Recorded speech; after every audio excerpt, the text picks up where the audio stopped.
Yo, lo balik lagi sama gue Rizal Martin dan salam profit oke guys. Jadi pada kesempatan kali ini gue akan mengupdate ya informasi dan teknikal analisis seputaran Bitcoin ya. Jadi kemarin juga sudah saya update juga ya, hampir setiap hari memang saya update untuk analisa dan informasi seputaran Bitcoin dan beberapa token lainnya juga teman-teman ya. Jadi mungkin nanti sore ya, atau ya sore lah sekitar jam 6-an ya teman-teman ya, akan saya update juga untuk altcoin yang mungkin seperti XRP ataupun Cardano ya teman-teman ya.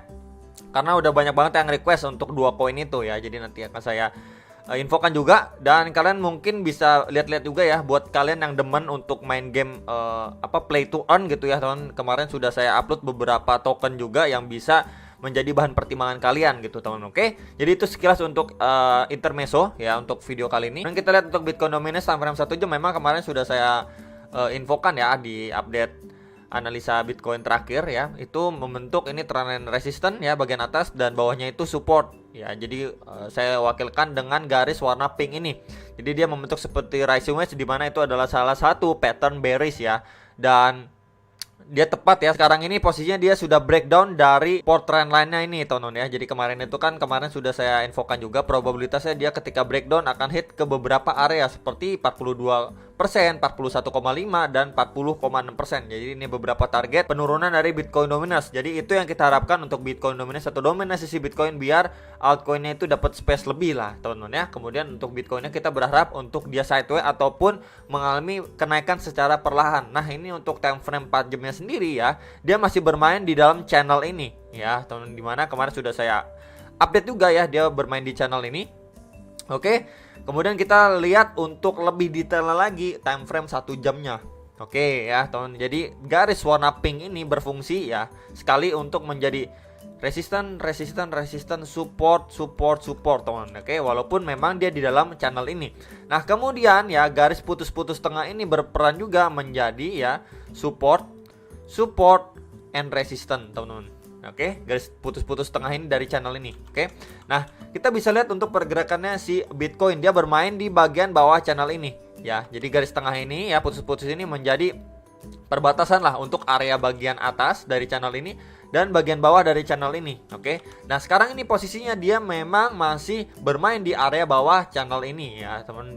Dia belum berhasil atau belum mampu untuk nge-breakout dari garis tengah titik-titik ini ya, ataupun ya pertengahan lah ya teman, antara area atas dari channel ini dan area bawahnya ya. Sebelumnya memang dia sudah mampu breakdown ya. Sekarang ini berapa kali nih mencoba untuk nge-break kembali, ini sekali gagal, 2, 3 ya, 4 bahkan kelima kali ini belum berhasil untuk ditembus untuk breakout menuju ke beberapa target resistance atasnya ya dari channel ini ya. Jadi memang dia masih struggling sekali ya di bawah ya, persis banget ini di bawah, putus-putus dari si channel ini ya. Terakhir kali dia sempat ngepam ya teman ya, ini tadi malam ya teman, ini sampai 38.700-an ya, hampir 38.800 dolar hampir ya.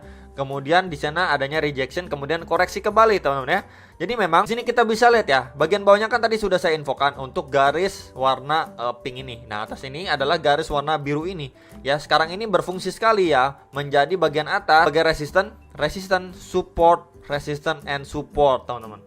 Oke, jadi teman-teman ya, jadi soon on later ya teman, kita akan berpotensi sekali untuk melihat pergerakan si Bitcoin ini, walaupun dia tidak mampu untuk nge-break ya teman, garis putus-putus ini, kemungkinan besar dia akan koreksi kemana teman, menuju ke sini, menghampiri ke area ini, dimana tepat banget ini adalah trend line ya, support bawah dari si channel ini, dan ini juga garis warna biru yang berfungsi sebelum menjadi support and resistance untuk pergerakan si Bitcoin sebelumnya ya. Itu tepat banget nih teman, tepat banget jatuhnya itu di sekitar 37.400-an sampai 37.500-an dolar teman-teman. Jadi itu adalah support penting untuk si Bitcoin jangka pendek ya. Ketika memang sekarang kan dia udah going up ya, mencoba untuk breakout nggak kuat ya, potensi dia akan dites kembali kemana ya, terdekatnya ke area situ ya, ke area sini yang tadi sudah saya infokan. Kalau misalkan dia retest pun itu menjadi area yang penting sekali untuk si Bitcoin ya teman. Kalau misalkan dia mantul dari area itu, kita bakal berpotensi untuk melihat pergerakan si Bitcoin akan mencoba ya testing ke kisaran 39.000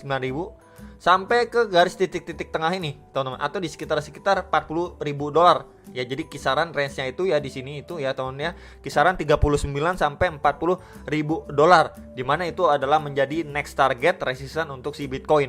Kalau ya, ini disclaimer, kalau memang di area ini ketika dia koreksi ya terjadi pemantulan di area sini, teman-teman. Tapi ya untuk skenario terburuknya, kalau di area situ dia nggak mampu mempertahankan posisinya nih, teman ya, dia breakdown, teman, berpotensi untuk testing kembali di garis warna pink ini atau di sekitaran $36.000, atau di bawahnya lagi itu di kisaran $35.000. Jadi ini menjadi target ya, teman, penurunan untuk si Bitcoin. Kalau ya, disclaimer ya, teman-teman, kalau ketika dia retest di area sini nih ya tidak mampu mempertahankan posisinya, dia malah breakdown.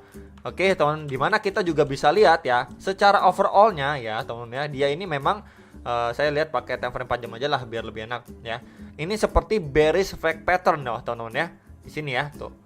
Oke, jadi beberapa kali juga sudah saya sampaikan kalau dia break. Jadi kalau misalkan dia breakdown dari sini ya, untuk target terdekatnya tadi sudah saya sampaikan di kisaran $35.000 sampai $36.000 ya, ataupun terdalamnya dia bakalan koreksi ke sekitaran $32 sampai $33.000. Itu mendekati dengan area bottoming sebelumnya. Ya di sini, teman-teman. Jadi itu untuk beberapa skenario. Kalau misalkan dia mampu pertahankan posisinya, dia akan going up ke kisaran berapa. Tapi kalau misalkan dia malah breakdown, dia akan going down ke kisaran berapa, teman-teman. Oke. Nah, secara overall ini time frame 4 jam yang kita harus lihat ya untuk si Bitcoin ya. Kalau kita mau ataupun mengharapkan si Bitcoin ini perpindahan dari tren ya, kita bisa lihat memang ya, sebelumnya itu dia membentuk yang namanya high, lower high, lower high, low, lower low, lower low. Ya, jadi ini high, lower high, dan ini potensialnya menjadi lower high. Yang harus kita lihat ya untuk si Bitcoin ya, setidaknya dia tidak create yang namanya lower low ya, dimana dia tidak di bawah area $33.000. Let's say lah kalau misalkan dia breakdown dari sini pun cuman sampai kisaran $35.000-an. Kemudian di sini aja pemantulan ya sampai dia create yang namanya higher high dari highest point sebelumnya. Ya, jadi ini kita bisa lihat ya, harusnya dia lanjut downtrend ya, create yang namanya lower high, lower low, tapi di sini at the same time ya, teman-teman, dia malah create yang namanya dari lowest point sebelumnya.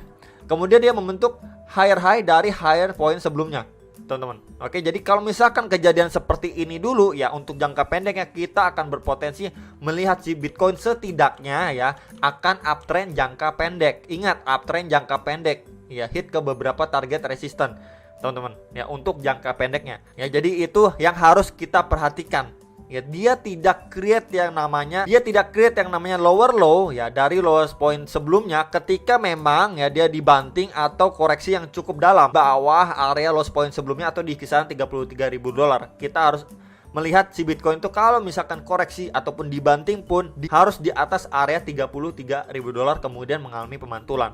Ya, teman, jadi itu disclaimernya buat yang nanyain gimana nih kalau misalkan kita mau melihat tanda-tanda si Bitcoin itu nggak lanjut turun terus kayak anak tangga, bro. Gimana yang harus kita lihat ya? Seperti tadi yang sudah saya sampaikan ya, beberapa pertanda ataupun sign yang harus kita lihat dari price action si Bitcoin. Dia tidak create yang namanya lower low. Nah, ketika dia tidak create yang namanya lower low, malah higher low ya, teman. Kemudian dia mengalami pemantulan, dia juga harus create yang namanya higher high. Ya, jadi itu adalah sebuah tanda ya, teman, yang cukup baik untuk si Bitcoin. Setidaknya kita akan melihat si Bitcoin rebound sesaat ya, atau dalam jangka waktu pendek ya, untuk uptrend dulu lah, teman, sebelum dia melanjutkan penurunannya. Kalau misalkan kita lihat kan Maret nanti interest rate akan dinaikkan dan lain sebagainya gitu ya. Untuk jangka pendek juga kita bisa melihat kalau misalkan si Rusia sendiri ini akan lagi berproses meregulasi untuk peraturan Bitcoin ini lah, teman-teman. Kurang lebih seperti itu. Semoga dari kebijakan Rusia ini bisalah mendongkrak price action dari si Bitcoin sesaat, atau ya kurang lebih di bulan Februari lah, teman-teman ya, sebelum nanti ditekan lagi karena kebijakan dari The Fed ya, teman-teman ya. Jadi itu aja, teman-teman, sekilas yang bisa saya sampaikan untuk jangka pendeknya dan beberapa hal yang harus kita lihat kalau misalkan kita mau lihat si Bitcoin itu rebound dulu, teman-teman, setidaknya di bulan Februari ya. Jadi overall saya juga berharap ketika memang dia sideways begini ataupun dia koreksi, kita bisa lihat lebih detail lagi di time frame 1 jamnya, dia tidak boleh ya untuk breakdown, teman-teman ya, dari area sini ya, di kisaran 37.400 sampai 37.500. Kalaupun dia breakdown dari sini harus reboundnya cepat. kalau dia malah berangsur-angsur melemah, mengalami pelemahan, nah itu yang harus benar-benar kita waspadai ya teman-teman. Jadi itu cuman untuk harapan saya pribadi, ketika dia koreksi ke sini pun mengalami pemantulan dulu lah, baru nanti lanjut koreksi kembali. Ya itu aja dulu teman-teman, nggak usah terlalu muluk-muluk di kondisi yang seperti ini ya. Dan ketika udah profit ya udah cicil jual aja gitu, ataupun mau jual semua juga nggak masalah gitu ya. Itu hanyalah saran saya, balik lagi kalian bisa analisa lagi biar lebih mantep ya teman-teman. Itu aja yang bisa saya sampaikan, semoga bisa bermanfaat dan sampai jumpa untuk next video. Salam profit.